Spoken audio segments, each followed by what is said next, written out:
I'm Ron Sharp. I am running for Senate District 17 for the state of Oklahoma. A group of my students that I had several years ago wanted to get together and discuss some of the issues of which is of their mind. I taught for 38 years at Shawnee Public Schools, had lots of students, and we're here today of which to allow them, of which to ask me some questions. They said they wanted to, so here I am, of which to ask a whole series of questions of which they have. Hi, I'm Susan, and I am a registered independent. And a question I have is, we're always talking about, the Republicans seem to always be talking about making new laws about illegal immigration. We have laws through the Constitution already on the books. Why do we keep talking about making new laws? Why don't we reinforce or enforce what we have? Why do we always have to add something new?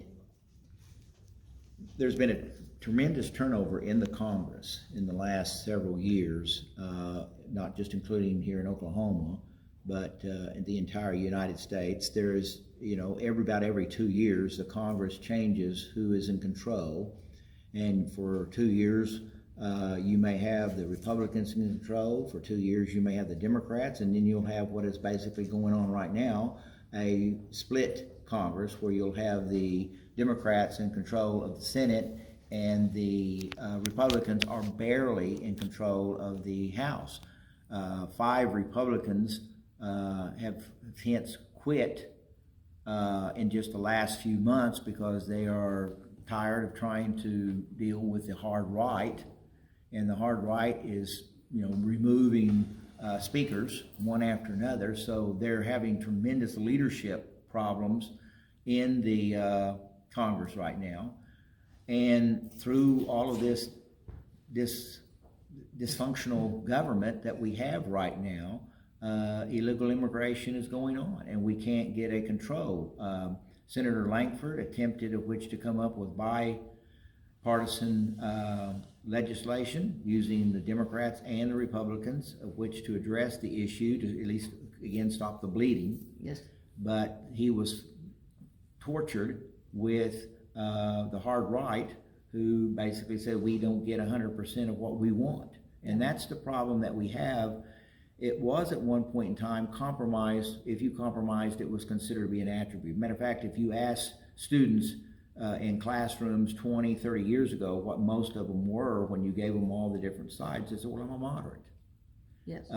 And probably 80% of Americans 20, 30 years ago called themselves moderates. Now you have the extremes. You have the extreme right and you have the extreme left. And the ones in the middle are just have no voice. Correct. And if you dare indicate that you are a moderate today, you're called a rhino by the hard right Republicans. The Republican Party is so splintered because you have now what's called the libertarian Republicans, and they are basically libertarians who have determined that they cannot win elections through their third party, so now they have joined in with the party that could possibly give them what they want, and that's the Republican Party. And so basically libertarians are liberals.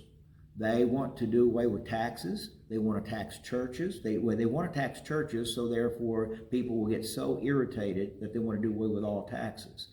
They want to do away with public education. They have done an excellent job in their propaganda technique, accusing all public schools of socialist, communist indoctrination of our children, which is ridiculous because, I've gone into many of our Senate District 17 public schools, and none of the teachers are even close to trying to indoctrinate our children with socialist, communist doctrine. They're teaching children how to read, how to write, how to multiply, add, subtract. They're doing all they can. They follow the Oklahoma academic standards, which you are required as a teacher of which to do. They're not teaching critical race theory.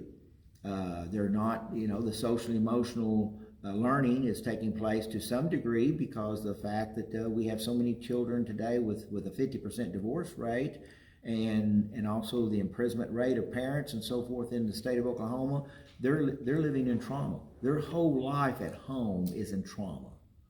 And you as a retired school As teacher. an educator, yes, I understand all of that Yeah. because I've seen all of that. One of the reasons why I've become an independent, I used to be a Republican, but I left because it is so splintered. And that's not really where I was wanting to go, but that was mentioned. There is a splinter in the Republican Party, and it's time for people to pull together because we have a lot of issues. And how would you go about trying to blend us back together? That's another thing. And on top of that, I'm going to just add in, why is it, since I am an independent now, I can't vote anything in Oklahoma, until the final, I can't vote in the primaries. I have to vote in the final vote. And why in Oklahoma is it that way? It's not that way in other states. Oklahoma is so red, which is Republican, that when you know that you're running as a Republican, you automatically have 30% of the vote. And so that's because of straight party ticketing. That means we are one of the few states that still allow straight party. That means when all the different Democrat and Republican, that's in the general election and so forth, when all those different categories of, treasurer, county clerks, sheriffs, senators, governors, presidents, you can just mark one X at the top, and that means you're voting for every one of the Republicans that are below. You can do the same thing for the Democrats. When the Democrats were in control, the Republicans were yelling and screaming, let's do away with straight party voting. Now that the Republican Party is in control, the Democrats now are yelling and screaming for let's eliminate straight party voting. It probably will happen whenever there is a 50-50 positions in most of our government. In other words, we had that in 2008 where there was an equal number, 24 senators were Democrats and 24 senators were Republicans. It's interesting. It could have happened then, but the transition was just taking place there. And it will not happen until we get more of a 50-50 situation. But as long as the Republican Party is, in all 77 counties, the Republican Party dominates. Never before in this history of Oklahoma, when the Democrats were in control, they had maybe about a 43% to the Republican Party, 27%. Now it's 51% of the people of Oklahoma are registered Republican. So the Republican Party totally dominates Oklahoma's government right now. So why would the Republican Party want to do away with straight party voting? Now, another reason why is because it costs already a fortune to run for office. If you had to, for instance, if I'm a Republican, the only ones I have to send out any kind of flyers to, mailers to, are Republicans. If I had to include Democrats and independents in there, that would double, if not triple, my amount of cost that I would have. So instead of raising $100,000 to win a Senate race, I'd have to raise $200,000 to $300,000 to win a Senate race. Yeah, that makes more sense than anything. And that is when you have, that is why straight party voting is favorable here in the state of Oklahoma because of the overall cost. Anytime you have to raise money, you're getting into corruption. Yeah, and yes. that is where in this race here, I just basically decided I was not going to have a fundraiser. My name is out there. I taught for 38 years, so kids know me. My former you're very students. well known. I got very popular or unpopular during the Epic scandal, and that's a scandal. Yes, it is. So it was all over the state of Oklahoma. So I just said, hey, if people want me in there, they can vote for me. This is my last campaign. I'm not going to do it ever again.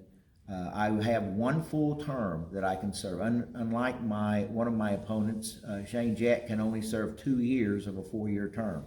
We are term limited to 12 years. I have served 8, and I can serve 1 full year term.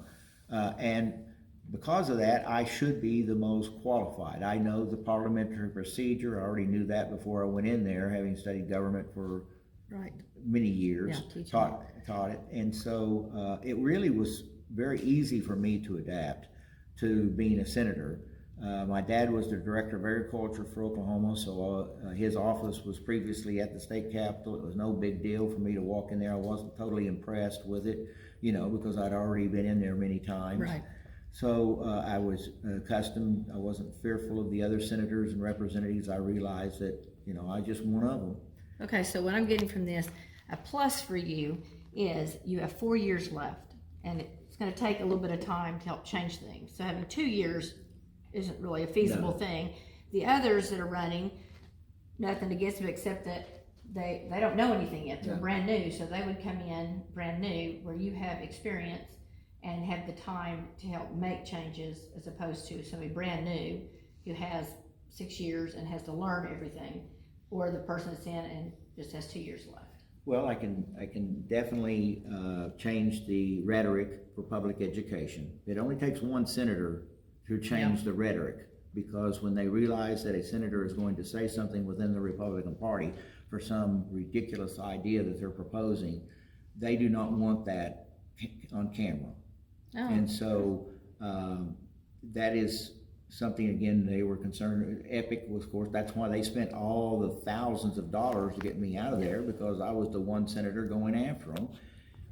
The others were getting campaign donations, maximum campaign donations.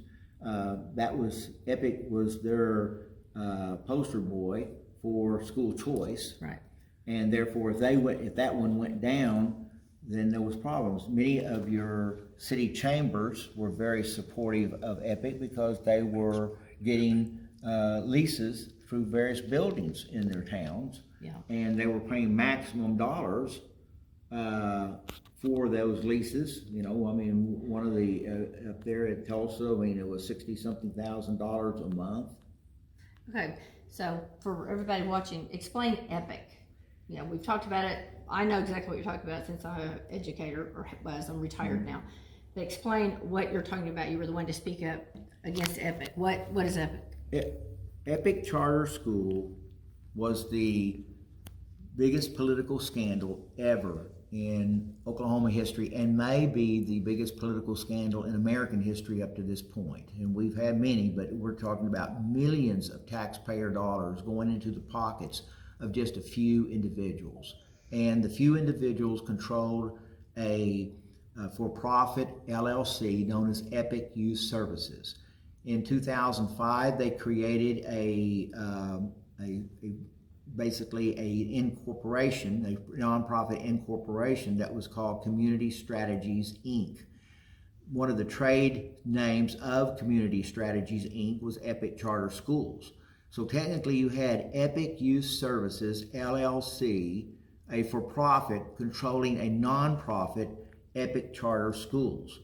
So Oklahoma was giving millions of Oklahoma taxpayer dollars to Community Strategies, Inc., Epic Charter Schools. They said that they were educating 60,000 kids online, and for every child of which was enrolled in Epic Charter School, Epic Youth Services charged a 10% basically tax for every kid enrolled.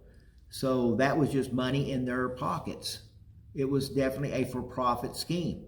They were giving teachers bonuses for every child of which they recruited. So some of the superintendents said that some of those Epic teachers were going down the halls of their schools recruiting kids. Why are you coming to school every day? Just come to Epic and you don't have to get up in the morning at 8 o'clock in the morning. You can go to school when you want to, and we'll give you a certain timeline of which to complete your studies, and you can go bull riding, you can go golfing during the day, you can play tennis, and this is your way of which to avoid the socialist doctrine school teachers that are swaying you to become a liberal. And that's where the hard right, primarily Republicans, were pushing this agenda. They didn't care, and of course that was their problem. Of course, superintendents were having major problems because Epic Charter Schools teachers and oftentimes were not having any contact with these children for 2 to 3 years. They were then coming back into the classroom, having not even attended school technically for 2 or 3 years, saying that they went to Epic, but the Epic teacher never contacted them. So 2 or 3 years later, the parents would say, well, we need to get this kid back into a public school, and they're 3, 4, 5 years behind cohort, which means that most cohorts is 18 years old, so you want your child to graduate on before their 18th birthday, and these kids were way behind in credits, and it was just one problem after another. Oklahoma statute said you had to test 95% of your kids. They were not even close to testing 95% of their children. They also had a learning fund, which was they were tapping into, of which the child had so many dollars of which to buy a computer, curriculum. You had about 3 choices in curriculum: an advanced curriculum, a what I call a middle core curriculum, or basically a low level curriculum. And yet you're getting grades as if, you were taking the same classes as anyone at Shawnee High School or Tecumseh. And this was just draining the state of Oklahoma of millions of dollars that should have been going into the coffers of our public schools. So it was, and they were also using the administration, EPIC was, of which to run charter schools in other states. So your taxpayer dollars here in Oklahoma was paying to educate children in other states.